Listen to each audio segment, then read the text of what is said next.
রাতের অন্ধকারে মদ্যপ যুবকদের দৌরাত্ম্য, ইফতিজারদের গাড়ির ধাক্কায় গাড়ি উল্টে মৃত্যু মহিলার। ঘটনাটি ঘটেছে দুর্গাপুরের পানাগড় এলাকার জাতীয় সড়কে। জানা গিয়েছে মৃতার নাম সুতন্দ্র চ্যাটার্জি। তিনি ইভেন্ট ম্যানেজমেন্ট সংস্থার কর্মী ছিলেন।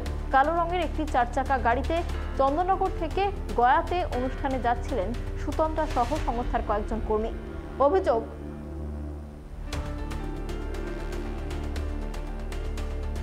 এ বিষয়ে বিস্তারিত কথা বলবো। আমাদের সাথে রয়েছে আমাদের প্রতিনিধি আকাশ।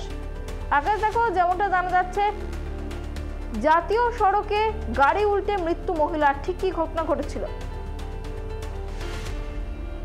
স্থানীয় সূত্র, পুলিশ প্রশাসন এবং এই সুতন্দ্রা চ্যাটার্জির পরিবারের যেটা অভিযোগ বা তার সহকর্মীরা যেটা জানাচ্ছে যে গতকাল তারা কলকাতা অর্থাৎ হুগলি থেকে তারা গয়ার উদ্দেশ্যে যাচ্ছিলেন। তাদের একটি অনুষ্ঠান ছিল এবং সেই সময় গাড়িটি যখন পানাগড়ের কাছে আসে তখন একটি পাম্পে তেল নেওয়ার জন্য ঢোকে এবং সেই পাম্পে যখন তেল নেওয়ার জন্য ঢোকে তখনই তাদের গাড়ি লক্ষ্য করে অন্য একটি সাদা গাড়ি তাদেরকে ফলো করছিল, এমনটা অভিযোগ করছেন তারা।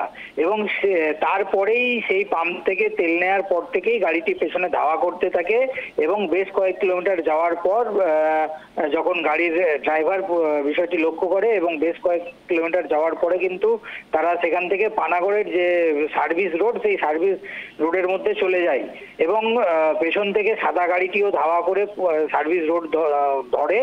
অবশেষে যেটা অভিযোগ যে এই কালো গাড়িতে সুতন্দ্রা চ্যাটার্জি ছিলেন, পাশাপাশি তার আরো 2 সহকর্মী ছিলেন এবং তাদেরকে গাড়িটি দুবার ধাক্কা মারে।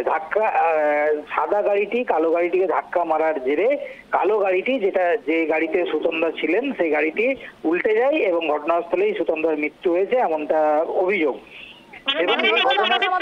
থাকার জন্য আপনাদের আরো একবার জানিয়ে রাখি যে গুরুত্বপূর্ণ খবরের দিকে আমাদের নজর ছিল। রাতের অন্ধকারে মদ্যপ যুবকদের দৌরাত্ম্য, ইফতিজারদের গাড়ির ধাক্কায় গাড়ি উল্টে মৃত্যু মহিলার। ঘটনাটি ঘটেছে দুর্গাপুরের পানাগড় এলাকার জাতীয় সড়কে।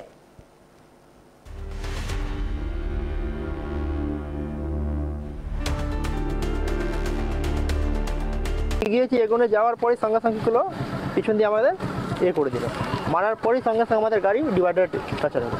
ফের ওখান দিয়ে আমরা কী করলাম, আস্তে করে নিলাম গাড়িটা। আস্তে করার পরই যে একটু আর এগিয়েছি, তারপর ও কী করলো, আর একবার হাত দেখালো।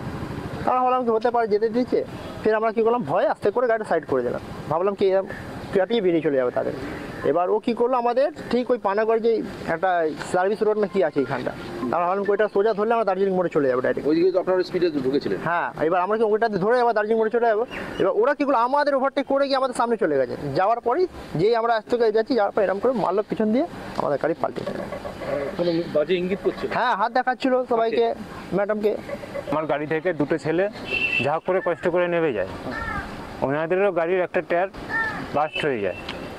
ঠিক আছে, বাস্ট হয়ে যাওয়ার পর ওনার গাড়ির চাবি আমাদের গাড়ির একটা স্ট্যাপ খুলে নেয়। খুলে নিয়ে আমাদের স্টাফকে বুকে ঘুষি মেরে ওনারা সব ফারার হয়ে গেছে।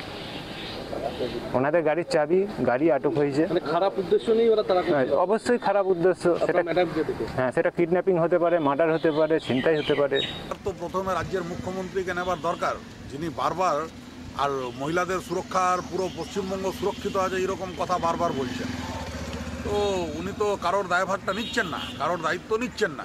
আর তারই ফলে একেবারে উত্তরবঙ্গ থেকে নিয়ে দক্ষিণবঙ্গ পর্যন্ত আর প্রত্যেক দিন কোনো না কোনো মহিলাদের সাথে কটূক্তির ঘটনা, কোনো মহিলার প্রাণহানি হচ্ছে, এই ধরনের ঘটনা আর শুধু নিরাপত্তার অভাবে আর সামনে আসছে। এটা একটা দুঃখজনক এবং উদ্বেগজনক ঘটনা।